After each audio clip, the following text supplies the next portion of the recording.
सभी साथियों को कुमार राजेश का नमस्कार। साथियों, एकादशी श्रृंखला में आज मैं आपसे पद्मिनी एकादशी के बारे में बात करने जा रहा हूँ। पद्मिनी एकादशी मल मास अर्थात पुरुषोत्तम मास में आती है। पुरुषोत्तम मास प्रत्येक 3 वर्ष में एक बार आता है। इसमें 2 एकादशियां होती हैं, जिनमें से एक है पद्मिनी एकादशी।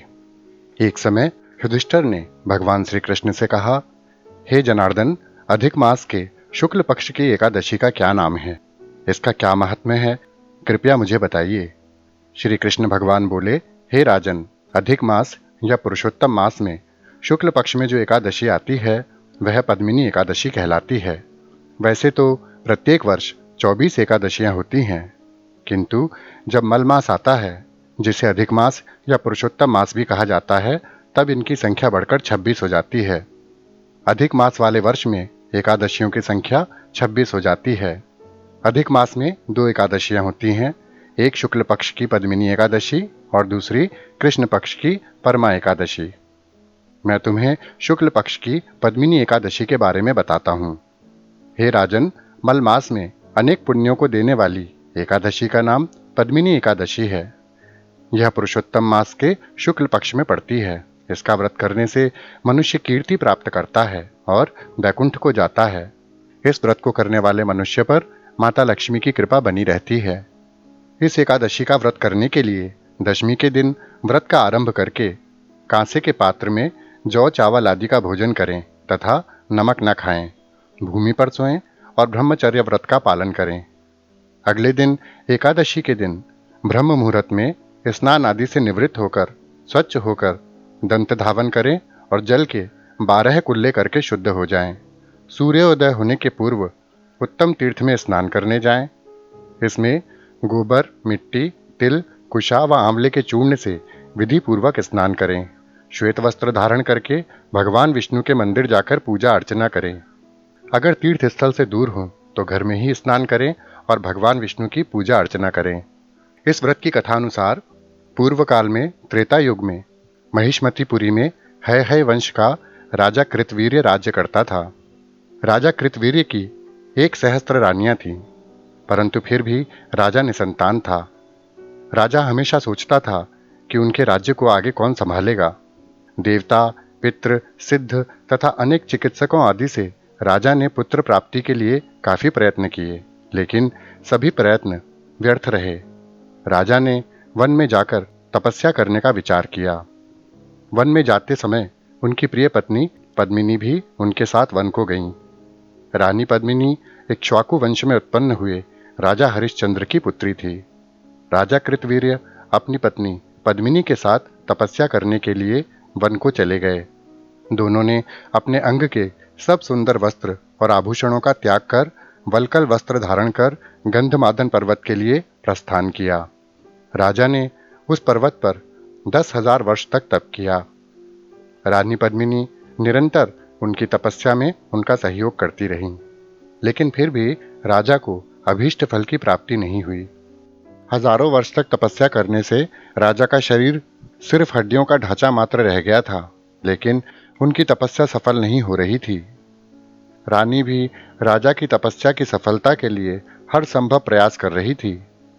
राजा की यह दशा देखकर रानी अत्यंत चिंतित थी। तब राजा की पतिव्रता रानी कमल नयनी पद्मिनी ने सोचा कि मुझे ऋषि पत्नी महासती अनुसुईया से इस बारे में विचार विमर्श करना चाहिए। रानी पद्मिनी अनुसुईया माता के पास गई। रानी पद्मिनी ने माता अनुसुईया से अपना दुख व्यक्त किया। तब देवी अनुसुईया ने रानी पद्मिनी से कहा, 12 मास से अधिक महत्वपूर्ण मल मास होता है, जो कि 32 मास पश्चात आता है। उसमें शुक्ल पक्ष की पद्मिनी एकादशी का व्रत करने से और जागरण करने से तुम्हारी सारी मनोकामनाएं पूर्ण होंगी। इस व्रत को करने से भगवान विष्णु तुम पर प्रसन्न होंगे और शीघ्र ही तुम्हें पुत्र लाभ होगा। रानी पद्मिनी ने पुत्र प्राप्ति की इच्छा से एकादशी का व्रत किया। रानी ने एकादशी का व्रत निराहार रहकर किया और रात्रि जागरण किया। व्रत की समाप्ति पर भगवान विष्णु प्रकट हुए और उन्होंने रानी से वरदान मांगने के लिए कहा। रानी ने भगवान से कहा, प्रभु, आप मुझ पर प्रसन्न हैं तो मेरे व्रत का पुण्य फल मेरे पति को दीजिए। भगवान ने तब राजा से वरदान मांगने के लिए कहा। राजा ने कहा, हे भगवान, आप मुझे ऐसा पुत्र प्रदान करें जो सर्वगुण संपन्न हो, जो तीनों लोकों में आदरणीय हो और जो आपके अतिरिक्त किसी से भी पराजित न हो सके। भगवान ने प्रसन्नता से तथास्तु कहा और अंतर्ध्यान हो गए। भगवान से वरदान प्राप्त कर राजा और रानी दोनों अपने राज्य लौट आए। समय आने पर रानी ने एक पुत्र को जन्म दिया। आगे चलकर यही बालक कार्तवीर्य अर्जुन के रूप में जगत प्रसिद्ध हुआ। कार्तवीर्य अर्जुन अत्यंत बलवान थे। इन्हें सहस्त्रार्जुन नाम से भी पुकारा जाता है।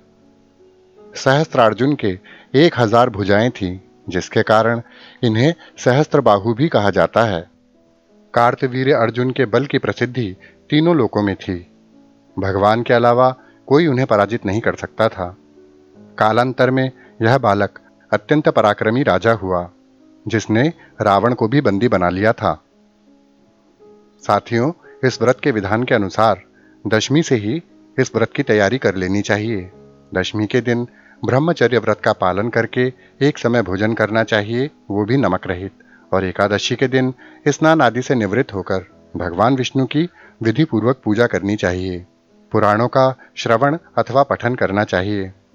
निर्जल व्रत रखकर भगवान विष्णु के ध्यान में ही रहना चाहिए। भगवान विष्णु के भजन कीर्तन में सारा समय बिताना चाहिए।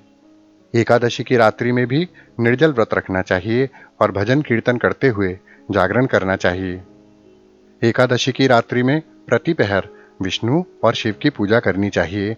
प्रत्येक पहर में भगवान को अलग अलग भेंट प्रस्तुत करनी चाहिए। जैसे प्रथम पहर में नारियल, दूसरे प्रहर में बेल, तीसरे प्रहर में सीताफल और चौथे पहर में नारंगी और सुपारी भगवान को निवेदित करनी चाहिए।